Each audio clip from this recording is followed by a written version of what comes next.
Ошондо урматтуу Сооронбай Шарипович, сизден ушул абакта жаткан Садыр Жапаровду бошотуп берүүнү суранат элек. Ушу Өзгөн районунун тургундары. Ошондой эле эмнеде күнөөсүз жаткан, мурунку бийлик камаган Садыр Жапаровдун күнөөсү жок экенин бүтүндөй кыргыз эли билет. Ошону өзүңүз көзөмөлгө алып, соттун көзөмөлгө алып ушуну чыгарып берүүңүздү өтүнөбүз. Ошондой эле Өзгөн районунун роодусу бүтүндөй эле Кыргызстандагы орган адамдары ушул сүрөттү чаптаган үчүн дагы баарын келип сейретип ушундай иштер болуп атат. Ошого көзөмөл кылсаңыз, бул жерде бийлик кетсин же бирөө бир нерсе болсун деген эч нерсе жок.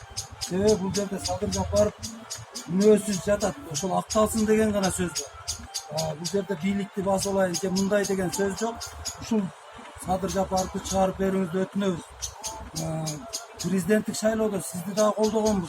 Ушундай эле сүрөттөн бирден эмес 4төн чаптап жүргөнбүз. Ошондо эмне себептен ушул сүрөттү алгыла, бул болбойт деп айтылган эмес. Именно азыр ушул кишини биз колдойбуз.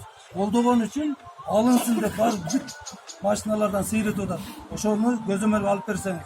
Ушуну бүтүндөй Өзгөн районунун элинин атынан, ушул таксистердин жамаатынын атынан суранат элем.